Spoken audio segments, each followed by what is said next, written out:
O DEVA 11, nesse momento, ele está sendo aí o FII mais descontado da Bolsa. Relação, lógico, cotação versus valor patrimonial por cota, tendo um valor patrimonial por cota de R$ 96,22, tem 1,3 bilhão em patrimônio, sendo cotado nesse momento agora a R$ 41,80, tá? Esse desconto aí não é à toa, o fundo está com problemas aí em alguns CRIs, o que reduziu também os dividendos e, consequentemente, as cotas são bem penalizadas com essa redução aí de rendimentos e também, lógico, pessimismo aí com o fundo imobiliário.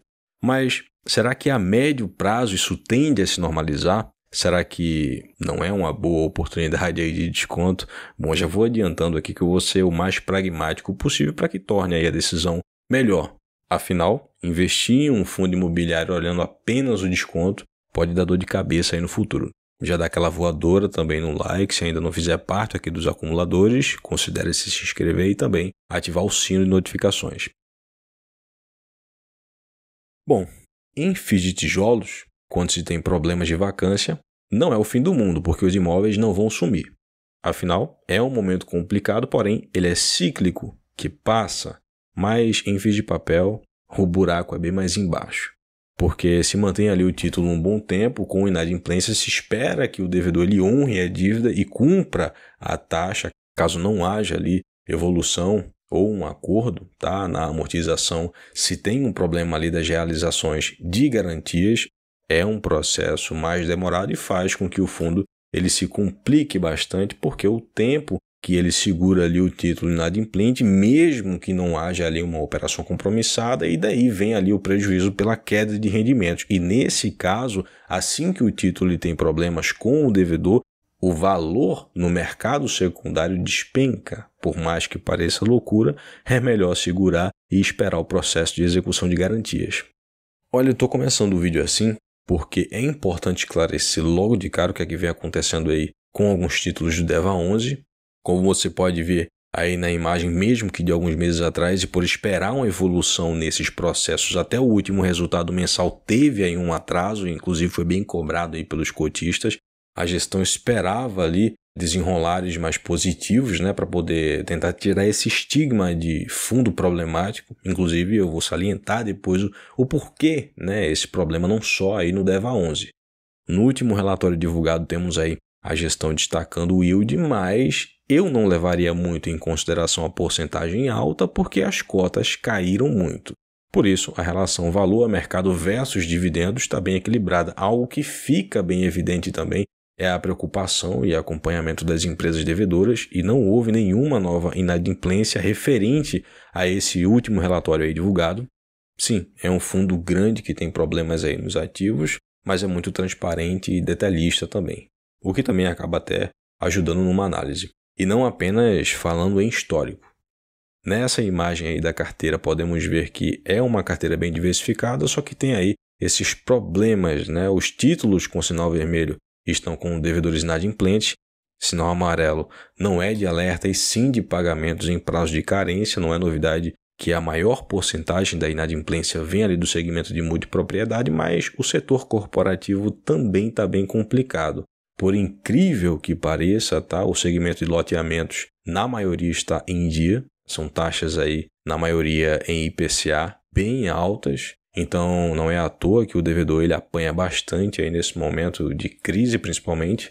Tem bastante obra aí já 100% finalizada e outras bem perto aí do término. São 15 CRIs aí com inadimplência. E se somar os pagamentos em prazo de carência, é uma quantidade bem significativa da carteira que está sofrendo bastante com essa falta de rendimento, né? E vale lembrar que, nesse caso, o pagamento em prazo de carência é somente a amortização dos juros, né? Porque a empresa ela tem ali um período onde ela não precisa pagar as parcelas, somente o carrego, tá? E dura ali entre 3 a 6 meses para poder começar o pagamento das parcelas acordadas.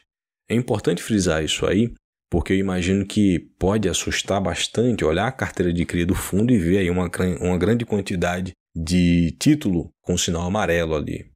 Enfim, temos aí alguns pontos positivos em relação a algumas obras, umas finalizadas quase em processo de amortização, e são porcentagens bem significativas da carteira, que é um capital que vai aumentar bastante aí o caixa e adquirir outros ativos, o que é extremamente necessário aí nesse curto e médio prazo, dado a situação complicada que o fundo está.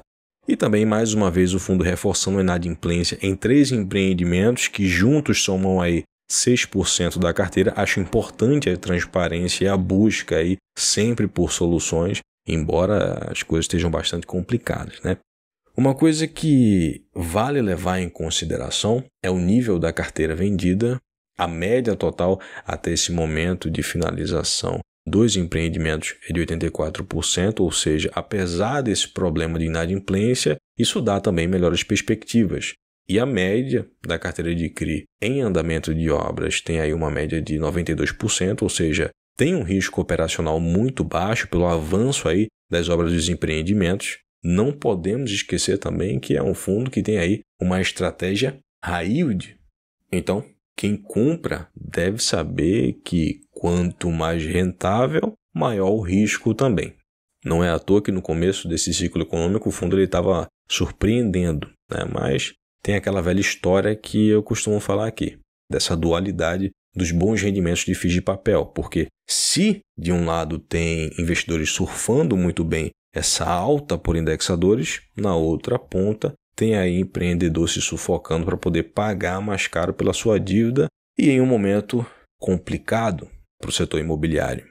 E indo para a exposição dos fundos imobiliários que o DEVA11 tem na carteira, o único fundo que não é para alocação tática, ou seja, não é para ganho de capital, aproveitar ali os descontos, e sim para poder segurar para longo prazo, é o LSPA11, né, do segmento residencial. Vale lembrar que o LSPA em específico vem aumentando aí os rendimentos desde abril deste ano, mas é direcionado apenas a investidores profissionais, tá? Pela característica de tempo, né, de duração, garantia, já assim como um título, né? Funciona quase a mesma coisa, apesar dele ser um fundo imobiliário. 87,6% do patrimônio é CRI, 7,5% é FI, 4,9% é caixa, o que é um caixa bem confortável, tá, no curto prazo, levando em conta que tem amortizações aí já para entrar, como vimos antes, lógico. Em volume de exposição aí por segmento da carteira, corporativo, multipropriedade, incorporação e loteamento são a maioria da carteira e, claro, são os segmentos que mais sofrem com esses ciclos econômicos. Como você pode ver, a taxa média da carteira é nitidamente aí high yield raiz, IPCA mais 10,6%, tem aí IGPM mais 10,2%, tem CDI mais 7%, né, que é o CRI ali da Carvalho Hosken, do segmento corporativo especificamente. 99% da carteira é protegido contra a deflação, ou seja, leva apenas em conta a variação positiva do indexador, porém não protege, lógico, contra a inadimplência ali do devedor. A exposição geográfica dos empreendimentos tem uma ótima diversificação, levando em conta que Sudeste, Sul e Centro-Oeste têm a maior concentração, o que é muito bom, levando em conta a gestão de risco. O DEVA11 ele pagou um yield médio de distribuições versus cotações atuais em torno ali de 21%, tá? Também porque as cotações caíram bastante, mais de 56%, e no começo do ano o fundo estava até performando bem. Quando a gente busca ou investe há algum tempo em FIIs high yield, principalmente em momentos de normalidade, digamos assim, econômica, tá? Os fundos high yield são muito bons, né? Porque eles costumam pagar bem acima da média dos FIIs de papéis que são high grade, tá? Mais até também do que alguns FIIs de tijolos.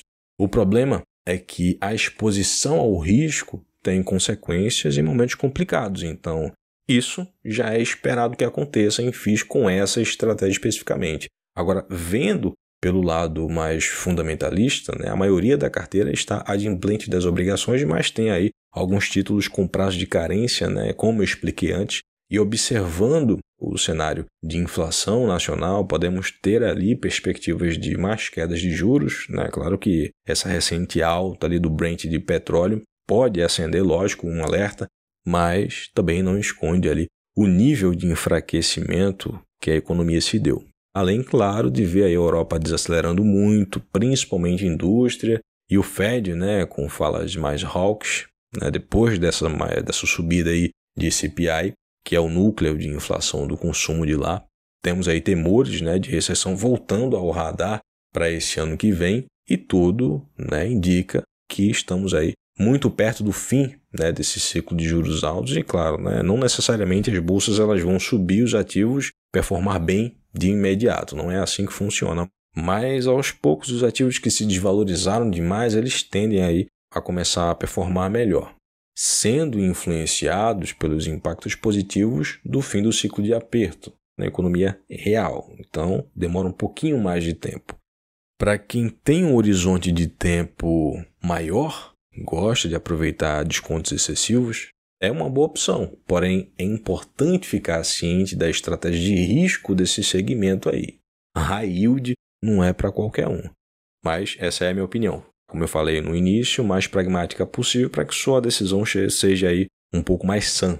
Na descrição e no primeiro comentário vão estar as melhores planilhas de investimentos para o controle do patrimônio e também declaração e pagamento de DARF, uma mostra a variação do patrimônio em tempo real com a própria bolsa. Ambas te auxiliam nas declarações, tá? Cálculos e tudo mais. Uma maneira muito mais fácil e simples também de você fazer a sua contabilidade. E também algo mais pessoal, sem ficar colocando, para quem não gosta de colocar dados aí em aplicativos. Deixa seu like aí, se inscreva, ativa as notificações. Tá? Espero ter agregado com mais informações e insights. Valeu e até a próxima.